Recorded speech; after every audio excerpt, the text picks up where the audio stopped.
Oi, oi! Meu nome é Raquel Galhaz, eu sou pioneira da aromaterapia pediátrica no Brasil e hoje eu estou aqui para falar com vocês sobre socialização na criança com TEA. Pode rodar a vinheta, time. Eu quero começar te contando a história do meu filho. Algumas pessoas que já me acompanham aqui no canal e lá na rede social sabem que o Luiz Henrique teve um atraso significativo na linguagem. Mas além disso, ele também era uma criança muito hiperativa e teve um déficit na socialização e na interação. Mas eu não sabia que esse déficit existia. E eu vou te contar de uma forma bem rápida essa história. Ao mesmo tempo em que ele começou a intervenção com a fonoaudióloga, ele começou a frequentar a escola, que era muito próxima da minha casa, e eu tinha a oportunidade de deixá-lo e buscá-lo na escola. Eis que toda a vida que eu ia, nós estamos falando aqui de um Luiz Henrique de 2 anos e 5, 2 anos e 6 meses mais ou menos. Toda vez que eu ia buscá-lo, né, as crianças nessa idade a gente consegue chegar até a porta da sala, eu perguntava para a professora, está tudo bem? Ele está interagindo, ele está trocando com os colegas, né, com os pares, ele está sentando nas rodas, nos momentos de acolhida, tá tudo certo na sala de aula? E a minha resposta sempre era a mesma. A resposta que eu obtinha sempre era a mesma. Está tudo bem? Mãe, fica tranquila, o Luiz está indo muito bem, ainda não está falando, mas está indo muito bem. Ok, então para mim, socialização, interação, troca com os pares era uma coisa, né? Brincar e tudo isso era algo que eu não precisava me preocupar. Até que eu comecei a observar fora do ambiente escolar, e nós temos uma família pequena e distante de onde morávamos. Na época eu morava em Goiânia, nós não estávamos próximos aos familiares, então o Luiz não tinha muita troca com amigos, só na escola, né? Eu falo assim, fora da escola, nem com amigos, nem com familiares.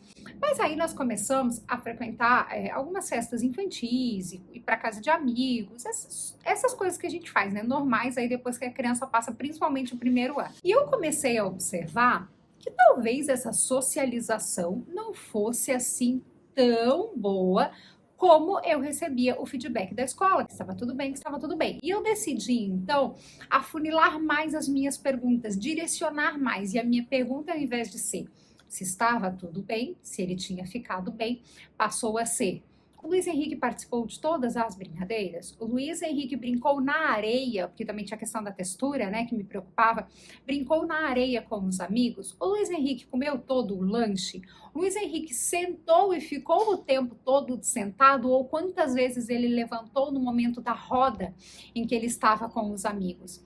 E sempre eu recebia como resposta a mesma coisa, que estava tudo bem, que ele tinha ficado bem, que ele tinha interagido, socializado e tudo mais. E aí o meu coração ficou tranquilo, tá tudo certo. Até que um dia, numa sessão de fono, nós fazíamos muitas sessões de fono na época, porque até então, na minha cabeça, era só a questão da comunicação, era só o que eu via. E a hiperatividade, que eu já tinha conhecimento, mas, né, você que é mãe que tá me assistindo sabe que a fala nos preocupa muito mais. E esse foi um dos meus principais erros no início. Depois eu falo sobre isso. Então, focamos para questão fonoaudiológica e um dia a fono falou o seguinte comigo: Raquel, o que você acha de eu fazer como terapeuta uma visita à escola para ver como está sendo a troca, a socialização do Luiz Henrique? Eu achei magnífico, era tudo que eu queria. Organizamos tudo e ela foi fazer uma visita na escola. Para nossa surpresa, para minha surpresa, porque para ela eu imagino que ela já esperava por aquilo, a verdade é que o Luiz Henrique não estava socializando, não estava interagindo, não estava brincando com os amigos. Ela ficou lá por praticamente 3 horas e teve a oportunidade de acompanhar muita coisa da rotina deles.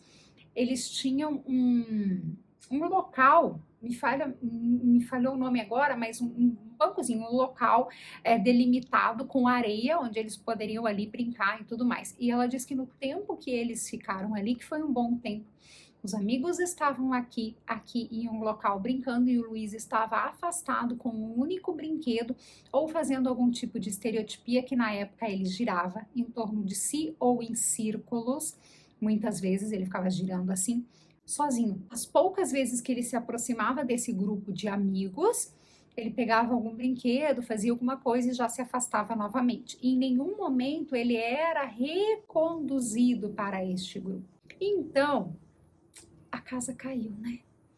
Foi um dos dias que eu mais chorei na minha vida. Eu lembro nitidamente dessa cena. Ela me ligou, quando ela saiu da escola, ela me ligou, perguntou se eu podia falar, e eu disse que sim. E ela me contou, olha, não está como nós imaginávamos, tá? Não está do jeito que a gente esperava. Vou te explicar rapidamente o que aconteceu e amanhã na sessão a gente conversa melhor.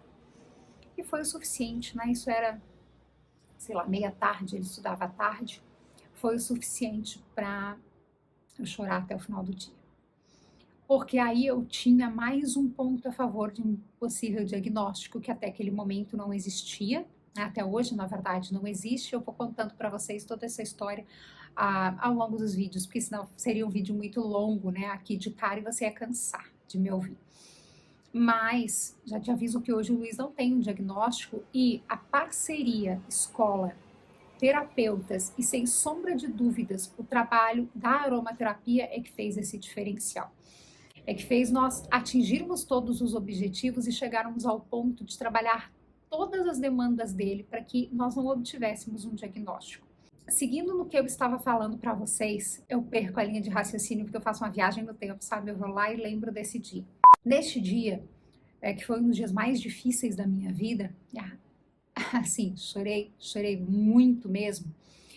Eu ainda não conhecia aromaterapia, mas tudo aconteceu muito rápido. Foi logo depois disso, sabe? Foi a nossa mudança para Goiânia, ele entrando na escola, sessões de fono, o diagnóstico de atraso de linguagem e a aromaterapia. Foi tudo muito cedo, tudo aconteceu ali, sabe? No início do ano, a gente está falando aqui, sei lá, de março ou abril, alguma coisa assim.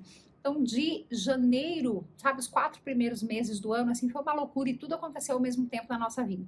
Mas foi tudo pro bem, foi tudo muito bom. E hoje eu sou muito grata a Deus por ter conhecido a aromaterapia, por tudo que aconteceu na nossa vida, por tudo que eu aprendi e que depois eu pude ajudar tantas outras crianças que estavam nessa mesma situação do Luiz Henrique e sigo auxiliando até hoje, tanto nos atendimentos do Instituto quanto dentro do método Mãe Essencial. O método Mãe Essencial, ele foi criado baseado em todo o meu estudo, na minha história, na evolução do Luiz Henrique e das outras milhares de crianças que já passaram pelas minhas mãos ou pelas mãos da minha equipe. Mas eu quero voltar agora para você, aqui para cá, para a gente falar da socialização. Identificado esta necessidade de trabalhar a socialização dele, de melhorar isso, eu comecei a observar com o conhecimento de desenvolvimento infantil que eu já tinha, que nós tínhamos aqui então mais questões e não só a linguagem, né, a comunicação para trabalhar. Nós tínhamos a socialização, nós tínhamos trocas com os pares, nós tínhamos interação e nós tínhamos uma hiperatividade, que até então, para mim, ela não era tão latente na escola, porque isso não tinha chegado. Não tinha chegado até a minha pessoa. E aí a terapeuta também falou pra gente, olha, não tá legal, ele realmente está fazendo muita estereotipia, tá bem hiperativo, não para sentado e tudo mais. Graças a Deus, quando a gente conversou com a equipe pedagógica, a gente foi muito bem atendidos. Então, a nossa fono, que também é especialista em aba, ela conduziu a equipe pedagógica, orientou toda a equipe como deveria trabalhar com o Luiz Henrique a partir daquele momento. E a união, escola, terapeuta e a aromaterapia que começou a chegar nesse momento, foram incríveis, porque um foi potencializando o outro, um foi ajudando o outro, todos aliados, e o resultado do Luiz foi muito, muito rápido. Eu disse que comecei a estudar e conhecer a aromaterapia nessa fase, é fato, então eu não tinha experiência, mas eu tive a ajuda da minha professora nessa época, porque nós não tínhamos, então, eu estou falando aqui do ano de 2019, nós não tínhamos aromaterapeutas que trabalhavam com crianças, que tinham um conhecimento mais aprofundado de aromaterapia infantil e nem de TEA, principalmente como trabalhar a aromaterapia com crianças com TEA. Então eu fui estudando, buscando informações, unindo tudo isso, trocando com a minha professora, obviamente, que ela foi minha mentora, me direcionando, e nós conseguimos entender que não era na socialização do Luiz que nós precisávamos atuar naquele momento. É por isso que eu estou gravando esse vídeo para você, para contar a minha história, para falar que existe uma hierarquia que precisa ser respeitada no tratamento com a aromaterapia, além de te falar da importância de todo mundo estar alinhado, e a aromaterapia entra para potencializar, para contribuir ainda mais, que tudo que for benéfico para os nossos filhos, que alavancar ainda mais o desenvolvimento deles, naturalmente é muito bem-vindo, né? Então, eu tinha em mãos Eu tinha em mãos o meu próprio filho com um atraso de linguagem, ele não falava nada, nenhuma palavrinha, não fazia contato visual, não socializava, não interagia e era hiperativo. Só que, claro que eu, como mãe, por isso que hoje eu entendo as mães que chegam e me falam, preciso que o meu filho fale, eu só quero que o meu filho fale. Eu, como mãe, também só queria isso. Mas eu precisei entender que para que ele chegasse a verbalizar, se ele chegar, eu não sabia, claro que hoje ele fala, vocês que me acompanham sabem que ele fala até demais, né? Eu digo que ele fala mais que o homem da cobra. Mas ele socializa muito bem, ele hoje está com todas as demandas atendidas. Só que as mães que chegam para mim e falam, preciso que o meu filho fale, eu digo, eu entendo, eu já estive aí no seu lugar, mas a gente precisa atender a outras questões antes. Esse é o ponto. Não podemos permitir ou acelerar o desenvolvimento da linguagem, potencializar, né, o desenvolvimento da linguagem de uma criança com aromaterapia, se esta criança não atingiu os pré-requisitos para a fala. Existem vários pré-requisitos para a fala, eu não sou fonoaudióloga, eu não vou entrar nesse mérito aqui, mas eu vou falar da minha experiência pessoal. Então, no caso do Luiz, antes mesmo da gente atender os pré-requisitos todos, nós precisávamos controlar a hiperatividade. Uma criança que não para sentada, que está extremamente agitada, ela não rende nas terapias, ela não consegue ter foco. Ela não consegue melhorar o contato visual, ela não consegue parar para olhar para a boca, para fazer uma leitura labial, para aprender a se comunicar. Então, antes ainda da socialização, vinha a hiperatividade. Nós precisamos trabalhar essa hiperatividade. Vencida essa etapa, nós vamos olhar para a socialização, para a interação dele. Trabalhamos essa etapa. Depois nós vamos melhorar o contato visual. E assim nós fomos vencendo etapa após etapa dessa hierarquia que existe no desenvolvimento da criança e que precisa ser respeitado. As terapeutas todas respeitam isso e trabalham desta forma. Por que na aromaterapia seria diferente? Na aromaterapia funciona da mesma forma. Como nós temos óleos essenciais para trabalhar cada uma dessas demandas, e não é um ou dois, são vários óleos essenciais, a gente vai escolher o que mais se adequa à idade e à condição daquela criança. Então, o tratamento para o TL é sempre individualizado, baseado na idade, na necessidade, na demanda daquela criança. A partir daí, nós vamos respeitar esse nível hierárquico e a gente vai chegar na tão sonhada fala para algumas crianças e, naturalmente, outras não vão desenvolver a fala e aí depende muito do nível de TEA desta criança, né? Mas nós vamos conseguir ajudar e potencializar o tratamento sempre seguindo essa hierarquia. A gente não consegue pular etapas. E é por isso que eu acolho tanto você, mãe, que chega aqui e me fala, eu só quero que meu filho fale. E eu te entendo porque eu já vivi isso, mas eu precisei controlar a minha ansiedade, trabalhar também comigo mesmo. Esse controle de ansiedade, entender tudo. E quando a gente entende que existe uma hierarquia e precisa ser respeitada para chegar no resultado final, a gente aceita, a gente concorda. Que a gente sabe que lá no fim, lá em cima no futuro, os resultados vão ser muito mais positivos. E aí, você não vai precisar do óleo essencial para sempre, você não usa o óleo essencial sem pausas, você vai respeitar cada uma dessas etapas e vai auxiliar na socialização do seu filho, desde que esteja no momento correto de auxiliar na socialização dele. E você que é mãe, você consegue fazer isso sozinha. Assim como as terapeutas, eu passei por isso. A fono, ela me ensinava os exercícios, nós íamos para a sessão, ela me ensinava os exercícios e eu também fazia em casa. E assim funciona com outras terapias, né? A mesma coisa com a aromaterapia. Eu quero te ajudar, te ensinar quais etapas você precisa trabalhar primeiro, baseado na individualidade do seu filho. Quero apontar para você, te mostrar, compartilhar minha experiência, apontar em que fase o seu filho está, o que nós precisamos trabalhar, quais óleos essenciais, dosagens, formas de uso que você vai utilizar em cada uma dessas etapas, pausas terapêuticas. Eu quero pegar na tua mão e realmente te ajudar a direcionar cada uma dessas etapas para que você, guiada por mim, siga em casa com esse tratamento.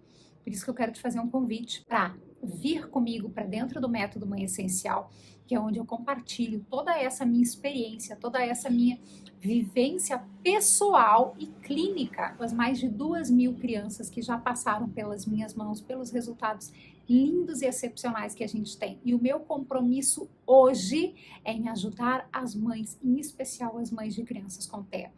eu gravo uma coisa muito importante que se você só conseguir tirar uma mensagem deste vídeo, é essa que eu quero que você grave. Não existe óleo essencial para a terra. Existem óleos essenciais que atendem às demandas de cada uma das nossas crianças. Observe a demanda que a sua criança precisa, adeque o protocolo de óleo essencial e ele vai potencializar o tratamento. Busque trabalhar essa tríade, escola, terapeutas e aromaterapia, e com certeza os resultados serão muito mais rápidos. Bate-papo sério hoje, né? Que eu fiquei aqui emocionada e eu quis compartilhar esse lado da minha história que pouquíssimas pessoas conhecem. Muito obrigada por ter me ouvido até aqui. Eu quero de coração ajudar você, mãe, a fazer isso que eu fiz pelo meu filho. Eu quero que isso aconteça aí, na sua casa. Eu tô te esperando dentro do Método Mãe Essencial e eu vou pedir para a equipe deixar aqui embaixo o link do Método Mãe Essencial e das minhas redes sociais para você me acompanhar por lá. Não esquece de dar like nesse vídeo se você gostou. Também compartilha comigo a sua experiência pessoal. Se você já usou, não usou óleo essencial, tem receio, responde, coloca aqui para mim a sua experiência que eu quero ler todos os comentários e vou responder a todos eles com muito carinho. Um beijo no coração e até o nosso próximo vídeo. Tchau, tchau.